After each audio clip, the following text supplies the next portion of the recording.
سلام خدمت همه شما دوستان و همراهان. اینجا کانال رازه، منم فراز هستم. خوشحال و خرسند از اینکه فرصت دارم چند دقیقه رو باهات همسفر باشم و بابت این موضوع خداوند و شاکرم.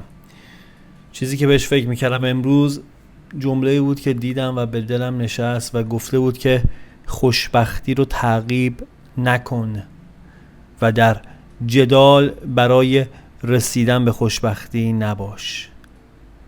زندگی رو فقط زندگی کن. خوشبختی پاداش مهربانی و گذشت ماست. واقعا چقدر به این جمله اعتقاد داریم؟ اینکه باور داریم همه ما درگیر رسیدن و دست و پا زدن و در تکاپو بودن برای خوشبختی هستیم. همه ما یک تعریفی از خوشبختی داریم. همه ما یک سری معیارها و فاکتورها رو توی ذهن خودمون داریم. آیا آخرین باری که اینو اومدیم به روز رسانیش کردیم کی بوده؟ خود من امروز چند تا خط قرمز کشیدم روی اون مواردی که فکر میکردم خوشبختی محسوب میشه. جمله یه کمی منو به خودم واداشت و یه کمی آرومم کرد و به هم نشون داد که سهم و نقش من چیه. میگه زندگی رو زندگی کن. خوشبختی پاداش مهربانی و گذشت شماست. شما بودید که من اینو دوباره تکرارش کردم و تو گوش خودم دوباره نشست. بابت حضورت ممنونم. توی چنل راز من حافظ خوانی و انرژی خوانی انجام میدم و تمام تلاشم اینه که پیامی از دل کلام حافظ به گوشت برسونم که برات تازگی داشته باشه. پس بدون معطلی چند ثانیه سکوت میکنم تا تو رفیق جان این فرصت رو داشته باشی که نیت کنی، یعنی تصور کنی، تجسم کنی، تخیل کنی هر آنچه که در انتظار اتفاق افتاده نشستی.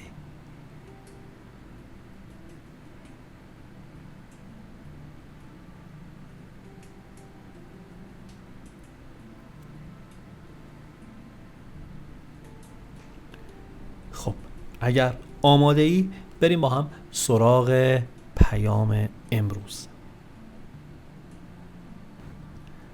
دل سراپرده محبت اوست، دیده آینه دار طلعت اوست.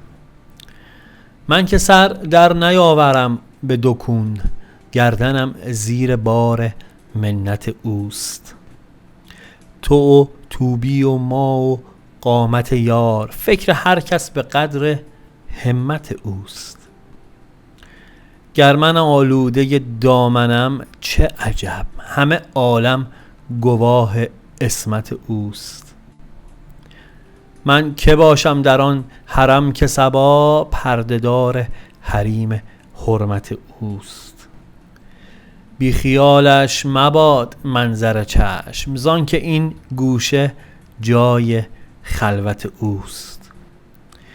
هر گل نوع که شد چمن آرای، ز اثر رنگ و بوی صحبت اوست. دور مجنون گذشت و نوبت ماست، هر کسی 5 روز نوبت اوست. ملکت عاشقی و گنج طرب، هرچه دارم ز یمن همت اوست. من و دل گر فدا شدیم چه باک، غرض اندر میان سلامت اوست. فقر ظاهر مبین که حافظ را، سینه گنجینه محبت اوست. بریم با هم سراغ تعبیر و تفسیر این غزل از لسان الغیب حافظ شیرازی.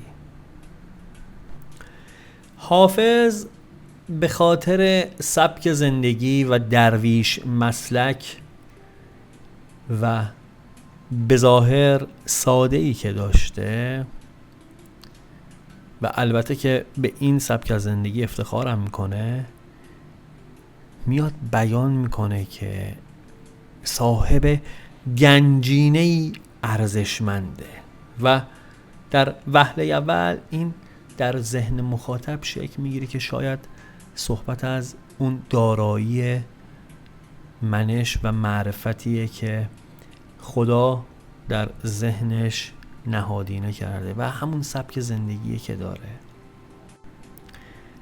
ولی حافظ به این نکته اشاره میکنه که دل خودشو خونه محبت یار میدونه که درش مخفی شده و در سینه عشق معشوق نهفته است و این همون گنج ارزشمندیه که حافظ ازش سخن میگه. توی بیت اول میگه که دل سراپرده محبت اوست، دیده آینه دار طلعت اوست. میگه عشق جانان همونطوری که پرده‌نشینان از چشم نامحرم مخفی هستن، محبت جانانم توی دل من مخفیه و این همون گنجینه‌ای که ازش سخن میگه، همون جوری که در ابتدا گفتم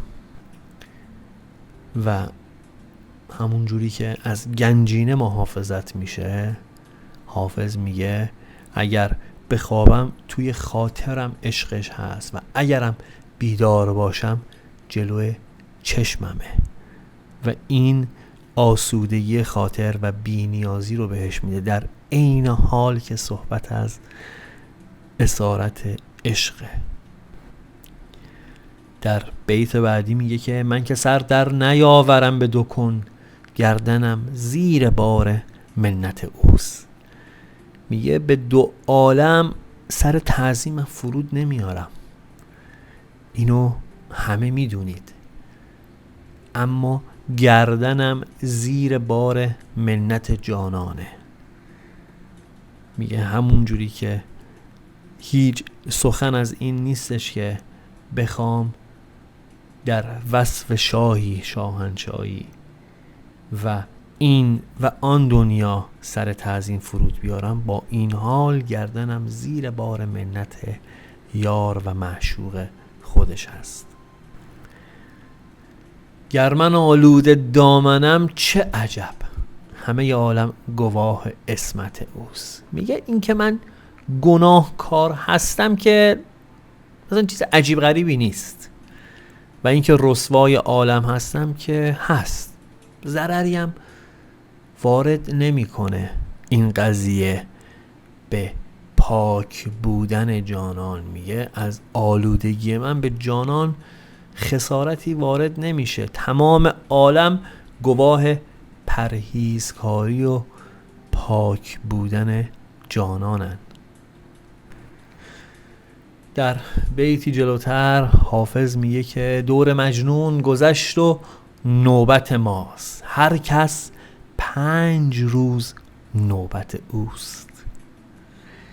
زیبا اشاره میکنه به گذرا بودن زمان. ولی چه جالب، ببین کی این غزل و سروده. یه لحظه صبر کن، تصور کن لحظه ای که داشته این غزل رو میگفته فکر میکرده که عصری بیاد، دوره‌ای بیاد که من این پیام و این غزل رو بخونم و تویی که معلوم نیست الان کجای این جغرافیا هستی داری میشنوی. صحبت اون روز عمر خودش رو به 5 روز تشبیه کرده، ولی چه شگفت انگیز که این همه مدت داره میگذره و من و تو الان داریم این پیامو میشنویم.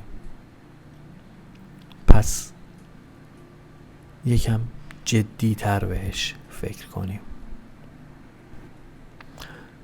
در واقع میگه دوره و نوبت مجنون گذشته دیگه، حالا نوبتی هم که باشه نوبت منه که توی این دنیا 5 روز یعنی بیام و برم. میگه هر چقدرم عمرت زیاد باشه به یک چشم به هم زدنه.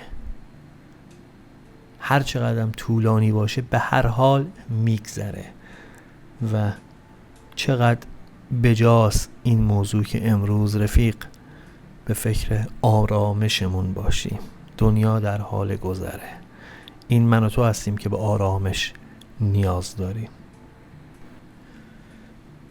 و تو بیت آخر میگه که فقر ظاهر مبین که حافظ را سینه گنجینه محبت اوست. میگه شاید به ظاهر حافظ رو ببینی فقیر به نظر بیاد، ولی بدون باطناً سینه‌اش از عشق و محبت جانان مملوه و این گنجینه‌ایه که برای حافظ ارزشمنده که اونو فارغ میکنه از تمام نیازهای دنیوی. و اما ببینیم چه پیامی برای امروز من و تو داره، چی دستگیرمون میشه ازش.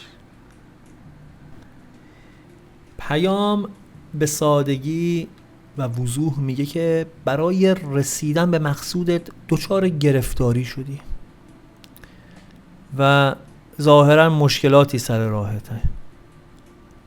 میگه عشق زیباست، اما زیبایی های معنوی ارجحیت بیشتری داره. پس اگه میخوای از مشکلاتی که امروز فکر میکنی سر راهت هست یه کمی خلاص بشی، البته نه اینکه بخوای خودتو گول بزنی، داره میگه که اصلا یکم زاویه دید تو عوض کن. همچین که تو فکر میکنی همه چی خراب نیست. من و تو هستیم که زاویه دیدمون از باب مشکلاته. دیدی بعضی موقع که اون مقدار حساب بانکی که تو کارتت هست از یه حدی میاد پایین تر، دچار اضطراب و استرس میشی و فکر میکنی الان 1000 تا اتفاق میفته که تو به پول بیشتری نیاز داری ولی پول نداری. میگه این فکر توه، اصلا اتفاقی نیفتاده، یه کمی فقط حسابت اومده پایین. چرا داری مشکل تراشی میکنی؟ چرا داری انرژی منفی میدی؟ چرا فرکانست روی امید و نظم تنظیم نیست؟ این مثالش میشه. در ادامه هر چی در زندگی بیشتر تلاش کنی نتیجه بیشتری میگیری. دیدی میگن که مثلا واقعیه، میگه هر چقدر تلاشمو بیشتر کردم احساس کردم که شانس بیشتر به سمتم داره میاد. این در واقع درسته. هر چقدر تلاشتو بیشتر کنی اتفاقات و استحقاقات بیشتری برات رخ میده که میتونه تو رو توی مسیر موفقیت قرار بده.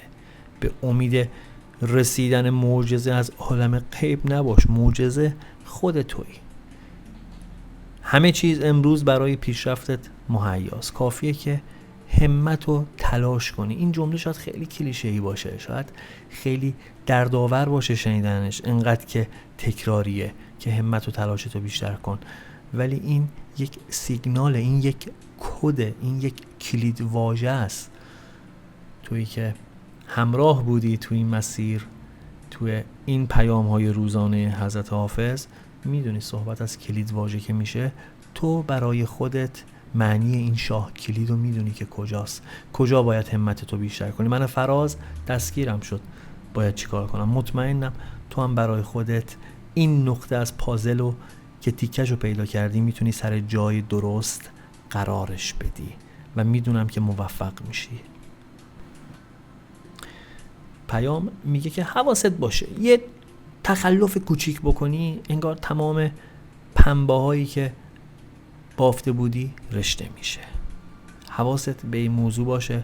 سعی کن قانع باشی و پاتو اندازه گلیمت دراز کنی و همیشه بدون که شخصی هست که بتونه در بزنگاه ها به همون کمک کنه، ازش مشورت بتونیم بگیریم. عمر مثل برق و باد در گذره. این ما هستیم که باید تلاشمون رو بیشتر کنیم. جلوتر به همون شهود داده، به همون بشارت داده. میگه زمان و نوبت مجنون گذشته، دیگه نوبت ماست. هر کسی تو این دنیا 5 روز بیشتر نیست. پس سختی ها تموم میشه و به زودی اون چه که در آرزوش هستی برآورده میشه و جای هیچ نگرانی برات نیست.